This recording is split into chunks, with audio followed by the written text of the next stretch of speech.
ఇంకా ఆదినారాయణ రెడ్డి గారు నిన్న కీలకమైన వ్యాఖ్యలు చేశారు. మరి ఆయన చేసిన విధంగానే జగన్మోహన్ రెడ్డి గారి దాకా సిబిఐ విచారణ వెళ్తుందా, అలాగే ఆ కేసుకు సంబంధించి శాశ్వత పరిష్కారం వచ్చే అవకాశం ఏమైనా కనిపిస్తుందా? జమ్మలమడుగు ఎమ్మెల్యే ఆదినారాయణ రెడ్డి గారు చాలా సీనియర్ పొలిటీషియన్ అండి.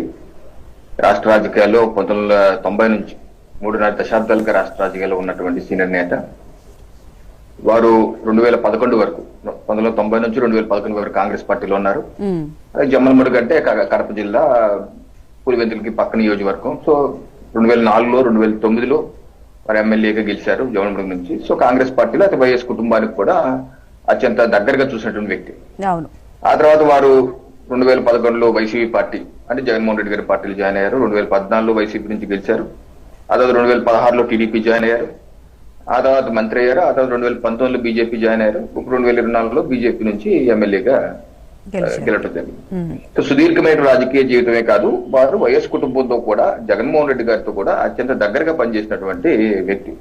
అందుకనే వారికి తెలిసినన్ని ఆంతరికంగా విషయాలు కాకినాడలో కూర్చున్న నాకు తెలియదు, కడపలో కూర్చున్న ఆయనకే ఎక్కువ తెలుస్తాయి, ఎందుకంటే ఆ ప్రయాణం అటువంటిది కాబట్టి.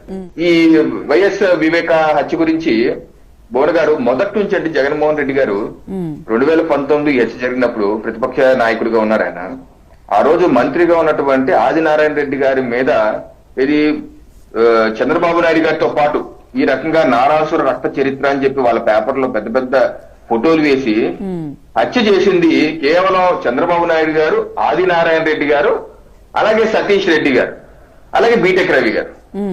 సతీష్ రెడ్డి గారు అప్పుడు టీడీపీలో ఉన్నారు, ఇప్పుడు వైసీపీలో ఉన్నారు. ఆయన ఇప్పుడు వైసీపీలో ఉన్నారు. నిన్న ప్రెస్ మీట్ పెట్టి ఆదినారాయణ రెడ్డి వివరణ చేస్తారు. చూడండి, ఆ రోజు జగన్మోహన్ రెడ్డి గారు సతీష్ రెడ్డి చంపేశాడు, ఆదినారాయణ రెడ్డి చంపేశారు అని చెప్పి ఈ రోజు ఆ సతీష్ రెడ్డిని వైసీపీలో పెట్టుకున్నారు ఆయన.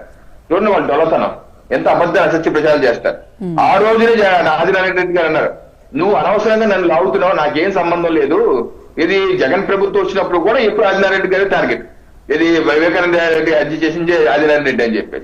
ఆ రోజు నుంచి ఈ రోజు వరకు ఆదినారాయణ రెడ్డి గారు కూడా చెప్తున్నారు ఈ హత్యకి వెనకాల ఉంది జగన్మోహన్ రెడ్డి, ఆయన చేయించారని చెప్పేసి అది విషయం మరోసారి చెప్పడం జరిగింది. సో దీనిలో సిబిఐ కొంత ఇన్వెస్టిగేషన్ ముందుకు వెళ్ళింది. ఈ చేసింది ఏదైతే వాళ్ళు చెప్పారు చంద్రబాబు నాయుడు గారు చేశారన్నారో అది కాదు, ఎద్దిరెడ్డి సద్దిరెడ్డి కుటుంబం చేశారని సిబిఐ తేల్చింది. దానిలో వైఎస్ అవినాష్ రెడ్డి ఉన్నారు, వైఎస్ భాస్కర్ రెడ్డి ఉన్నారు, లేకపోతే సునీల్ యాదవ్ ఉన్నారు, లేకపోతే దస్తగిరి ఉన్నారు, ఇదందరూ ఉన్నారు. అయితే దీని మీద వైసీపీ ప్రభుత్వంలో ఉన్నప్పుడు సిబిఐ కూడా సహకరించకుండా అడ్డంకులు సృష్టించి సునీతారెడ్డి గారి మీద కేసు, సిబిఐ అధికారులు రామ్ సింగ్ గారి మీద కేసులు వేశారు. ఆ రోజు అధికారులు సహకరించట్లేదని చెప్పేసి ఇక్కడ ఉన్నటువంటి వైసీపీ ప్రభుత్వం అధికారంలోకి రాకముందేమో సిబిఐ విచారణ కావాలి, అధికారంలోకి వచ్చిన తర్వాత సిబిఐ విచారణ అవసరం లేదు, ఎందుకు?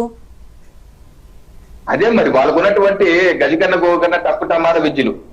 ఆ రోజు హత్య జరిగిన రోజు అండి బ్యాగ్ ఆర్డర్లు తెచ్చుకున్నారు.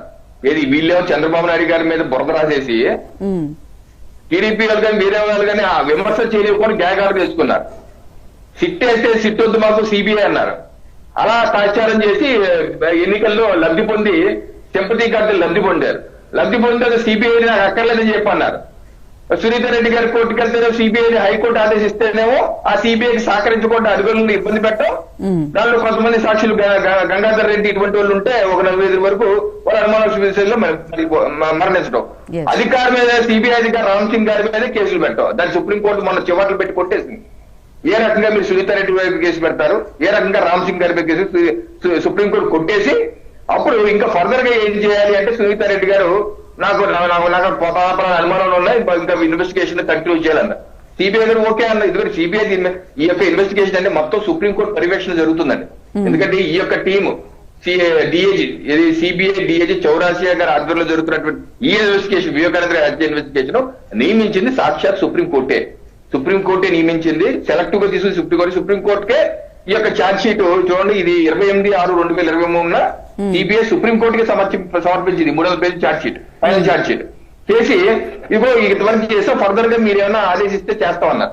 ఈరోజు సుప్రీంకోర్టు మళ్ళీ లోవర్ కోర్టుకు పంపించింది, ఇది ట్రయల్ కోర్టుకి, మీరు దీన్ని విచారించండి, దీని మీద ఫర్దర్ గా ఇన్వెస్టిగేషన్ అవసరమా లేదా మీరు చేస్తున్నారు. సో దానిలో భాగంగా సునీల్ యాదవ్ గారు నిందుడు ఏటు ఉన్నాడు, ఎవరైతే హత్యలో పాల్గొన్నాడో ఆయన కూడా ఫర్దర్ గా ఇన్వెస్టిగేషన్ చేయాలన్నారు. మరి దీని మీద ముందుకెళ్తే తప్పనిసరిగా దానికి జగన్మోహన్ రెడ్డి గారి వరకు వెళ్తారా, ఎవరి వరకు వెళ్తారా అని చెప్పి ఇన్వెస్టిగేషన్ చూడవలసిన అవసరం ఉంది.